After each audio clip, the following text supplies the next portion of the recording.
Good morning students. हम लोग अपना बीकॉम सेकेंड ईयर का कॉस्टिंग स्टडी कर रहे थे, है ना। हमने बच्चों लास्ट लेक्चर में क्या क्या स्टडी किया था। हम देख रहे थे कि कॉस्ट अकाउंटिंग के कॉन्सेप्ट्स कौन कौन से होते हैं, ठीक है। इसमें हमने कई तरह की कॉस्ट देखी थी। आज हम उसके आगे फर्दर स्टडी करेंगे कि हमारी डिसीजन रिलेटेड कॉस्ट कौन कौन सी होती हैं। इनमें से कई कुछ के नाम आपने ज़रूर सुने होंगे, जैसे कि इसमें सबसे पहले हमारा आता है अपॉर्चुनिटी कॉस्ट, यानी कि वैकल्पिक लागतें। देखिए वैकल्पिक लागतें क्या होती है बच्चों? निर्णय संबंधी लागतों से क्या मतलब है? जो कि हमारे लिए फ्यूचर में हमारे प्रोडक्शन से रिलेटेड डिसीजंस को लेने में हेल्पफुल होंगी, जिसके बेसिस पर हमें डिसाइड कर सकते हैं कि हम इस पर्टिकुलर प्रोडक्ट लाइन को कंटिन्यू करें या ना करें, इसका प्रोडक्शन आगे इंक्रीज़ करें या डिक्रीज़ करें या ना करें, ठीक है। इसमें सबसे पहले है हमारी अपॉर्चुनिटी कॉस्ट, अवसर लागत। देखिए अवसर लागत क्या होती है?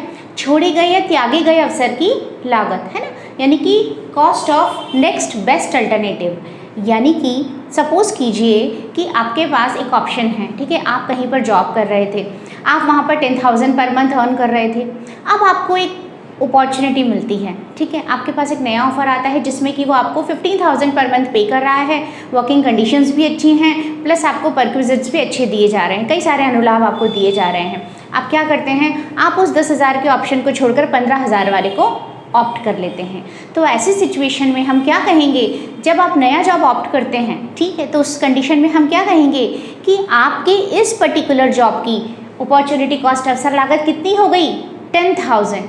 Cost of next best alternative, है ना। इसके बाद आपके पास सबसे बेस्ट ऑप्शन क्या था? 10,000 वाला था। आपने उस 10,000 वाले ऑप्शन को छोड़कर 15 वाला ऑप्ट किया, तो इसका मतलब इसको ऑप्ट करने के लिए आपको क्या छोड़ना पड़ा? 10,000 छोड़ना पड़ा, 10,000 वाला ऑप्शन छोड़ना पड़ा। It means cost of next best alternative, यानी कि जो हमारी अवसर लागत हुई, अपॉर्चुनिटी कॉस्ट, नई अपॉर्चुनिटी को गेन करने के लिए हमें कितना सेक्रीफाइस करना पड़ा? 10,000 का। तो हम इस कंडीशन में क्या कहेंगे कि हमारी अपॉर्चुनिटी कॉस्ट 10,000 हो गई। बेसिकली बच्चों हम इस अपॉर्चुनिटी कॉस्ट को बुक्स में एंट्री नहीं देते हैं, है ना, क्योंकि ये तो हमारे सोचने वाली बात है कि सपोज़ कीजिए आप प्रोडक्शन कर रहे थे और आपके पास 3 ऑफर्स थे, है ना। इन 3 ऑफर्स में एक आपको 15,000 ऑफर कर रहा था, दूसरे ने आपको 20 ऑफर किया, तीसरे ने 22 ऑफर किया। तो आपका जो सबसे बेस्ट होगा आप उसी को ऑप्ट करोगे, जो आपको हर तरह से सूटेबल होगा। फिर उसको ऑप्ट करने के लिए आपने क्या छोड़ा? जो बेस्ट सेकंड ऑफर था उसी की कॉस्ट आपकी अपॉर्चुनिटी कॉस्ट होगी। इसे बुक्स में इंक्लूड नहीं किया जाता है, लेकिन डिसीजन मेकिंग में इसका बहुत ध्यान रखा जाता है कि हमें एक्चुअल में कितनी अपॉर्चुनिटी कॉस्ट पे करनी होगी, ठीक है। देन उसके बाद सेकेंड आती है सीमांत लागत, मार्जिनल कॉस्ट। इसे हमने पहले भी पिछले लेक्चर में डिस्कस किया। मार्जिनल कॉस्ट, सीमांत, देखिए नाम से समझ आता है। अगर आप किसी भी टर्म का मीनिंग समझ लेंगे ना, तो आप उसको बहुत अच्छे से एलैबोरेट कर सकते हैं। प्लस अगर आप ऑब्जेक्टिव कोई कॉम्पिटिशन फाइट करते हैं तो वहाँ भी आपके लिए बहुत आसान हो जाएगा इन्हें फेस करना। मार्जिनल, मार्जिनल, सीमा अंत, यानी सीमा के अंत पर, यानी कि सेकेंड लास्ट, है ना, आखिरी और एक आखिरी के पहले वाला, इन दोनों के बीच का डिफरेंस इसमें लिया जाता है। एक अतिरिक्त इकाई को उत्पादित करने में आपकी जो भी लागत आती है उसी को हम सीमांत लागत कहते हैं, यानी कि cost of producing 1 additional unit. एक एक्स्ट्रा यूनिट को प्रोड्यूस करने में आपको जो भी कॉस्ट पे करनी पड़ेगी, दैट इज़ मार्जिनल कॉस्ट। और हमने इसमें बात की थी बच्चों कि मार्जिनल कॉस्ट में हम फिक्स कॉस्ट यानी स्थायी लागतों को इंक्लूड नहीं करते हैं, सिर्फ और सिर्फ वेरिएबल कॉस्ट को इसमें इंक्लूड किया जाता है। तो कॉस्ट कैलकुलेशन में, प्लस डिसीजन मेकिंग में, है ना, कंपैरिजन में, कंपैरेटिव स्टडी में, हर जगह हम मार्जिनल कॉस्टिंग में सिर्फ और सिर्फ वेरिएबल कॉस्ट को इंक्लूड करेंगे, फिक्स कॉस्ट को इसमें इंक्लूड नहीं किया जाता है, ठीक है। फिर हमने इसमें बात की थी, मैं फिर से ये चीज़ बता रही हूँ आपको। सपोज़ कीजिए आप 100 यूनिट्स प्रोड्यूस करते हैं, ठीक है। इन 100 यूनिट्स को प्रोड्यूस करने में आपकी कॉस्ट आती है 110 रुपीज़, क्लियर। अब अगर आप 101 यूनिट प्रोड्यूस कर रहे हैं और आपकी कॉस्ट आ रही है 112 रुपीज़, लेट अस सपोज इतनी आ रही है, तो इसका मतलब एक एक्स्ट्रा यूनिट को प्रोड्यूस करने में आपको कितनी एक्स्ट्रा कॉस्ट पे करनी पड़ रही है? 2 रुपी।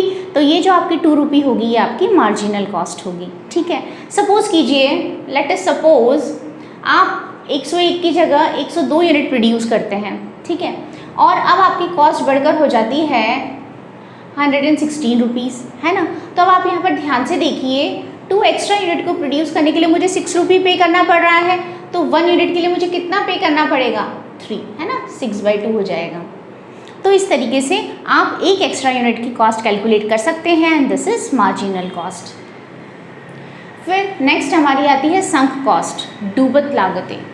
बच्चों संक कॉस्ट क्या होती है? संक का मतलब क्या होता है?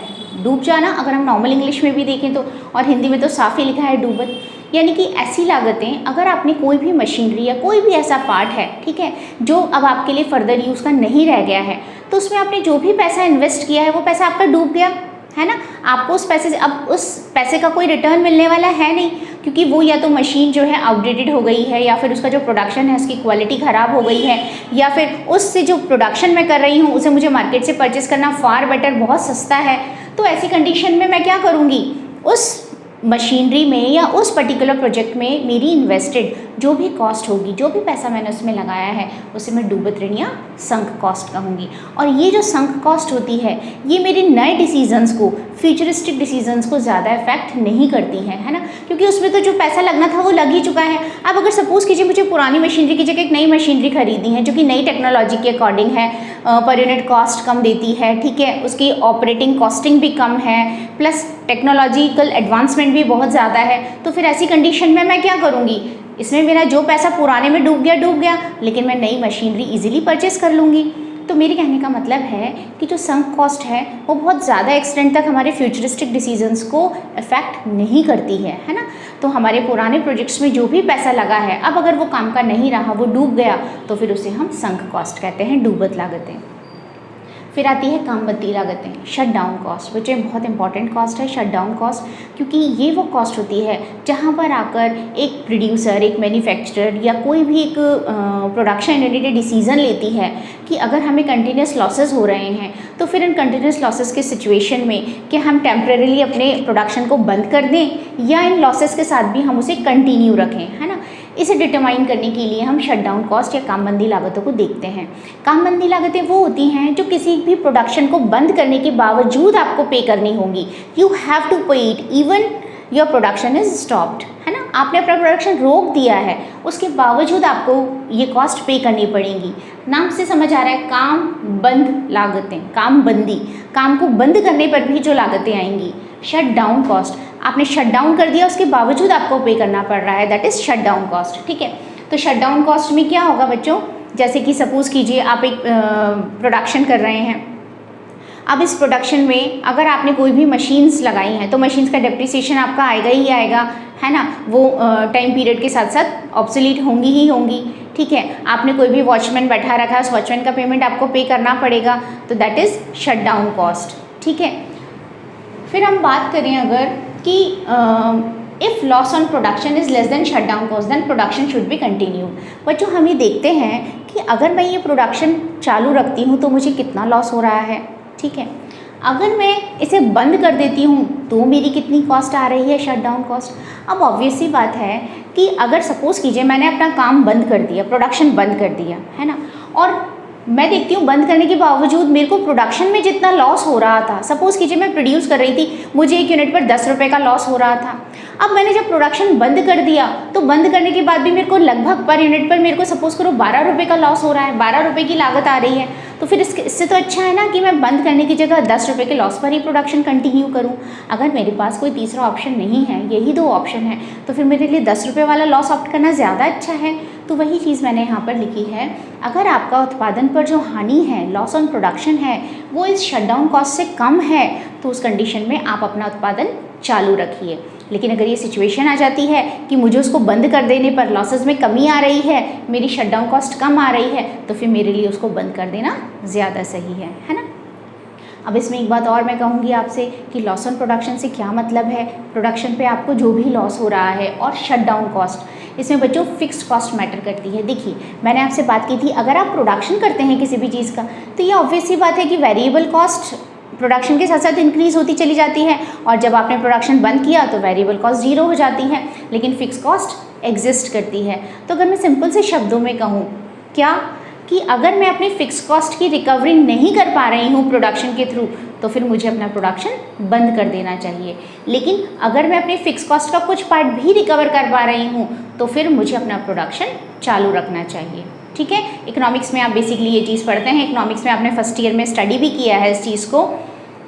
देन उसके बाद हम बात करते हैं आरोपित लागतें, इम्प्यूटेड और हाइपोथेटिकल कॉस्ट। देखिए आरोपित, इम्प्यूटेड मतलब जो ज़बरदस्ती से लगाई गई हैं, that's not a part of cost. Actual में अगर मैं ऐसे बोलूँ तो ये कॉस्ट का या कॉस्ट अकाउंटिंग में इसको एंट्री नहीं दी जाती है, लेकिन ये हमारे डिसीजंस को अफेक्ट करती हैं। कैसे अफेक्ट करती हैं? इम्प्यूटेड कॉस्ट का मतलब क्या है? मतलब है ऐसी लागतें जिनका एक्चुअल में आप कैश पेमेंट तो नहीं कर रहे हो, है ना, लेकिन वो आपके कैश के समान है। अगर जैसे सपोज़ कीजिए मैं अपनी कोई भी एक छोटी सी प्रोडक्शन यूनिट है मेरी, है ना, वो मैं एक बिल्डिंग में उसको रन कर रही हूँ, वो बिल्डिंग मेरी खुद की है, ठीक है, ओनर की खुद की है। अब उसका रेंट तो मैं, क्योंकि मैं ही प्रोड्यूसर हूँ और मैं ही ओनर हूँ, तो मैं खुद को तो खुद से रेंट दूंगी नहीं, ठीक है, तो मुझे उस रेंट का लॉस हो रहा है। लेकिन अगर मैं उस प्रोडक्शन यूनिट को किसी और जगह पर लगाती, किसी और बिल्डिंग में या किसी और लोकेशन पे, तो वहाँ पर मुझे उसका रेंट पे करना पड़ता किसी भी रूप में, या तो रेंट पे करना पड़ता या फिर मुझे उस ज़मीन को ख़रीदना पड़ता एंड सो ऑन, जो भी होता। तो फिर उस कंडीशन में क्या हो जाता? उस कंडीशन में मेरे लिए उसकी कॉस्ट ज़ीरो नहीं होती, है ना, मुझे रेंट पे करना पड़ता उस फैक्ट्री का।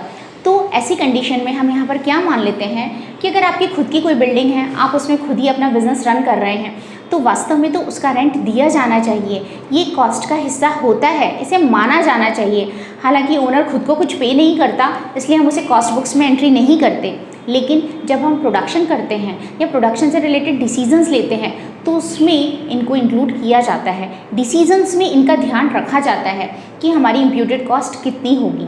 इसी तरीके से इंटरेस्ट ऑन कैपिटल है। अब ओनर है, मैंने खुद अपनी पूंजी, अपना कैपिटल लगाया है बिजनेस में, तो उस पर मुझे कोई इंटरेस्ट पे नहीं किया जाएगा, क्योंकि मैं खुद ही प्रॉफिट अर्न करने वाली हूँ और खुद ही इंटरेस्ट लेने वाली हूँ। लेकिन अगर हम देखें तो वास्तव में उस कैपिटल पे इंटरेस्ट बनता है।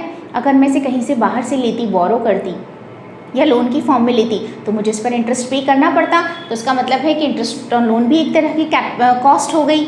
इसी तरीके से अवसर लागत हो गई, अपॉर्चुनिटी कॉस्ट है, अपॉर्चुनिटी कॉस्ट भी एक तरह की कॉस्ट है, लेकिन एक्चुअल में बच्चों इनकी एंट्री बुक्स में नहीं की जाती हैं और केवल डिसीजन मेकिंग के समय ही इनका ध्यान रखा जाता है। तो इन्हें हम इम्प्यूटेड और हाइपोथेटिकल कॉस्ट कहते हैं, ठीक है। तो ये हमारे कुछ कॉस्ट अकाउंटिंग के कॉन्सेप्ट्स थे। कॉन्सेप्ट्स और भी बहुत सारे हो सकते हैं, बट मेन कॉन्सेप्ट्स हमारे यही थे।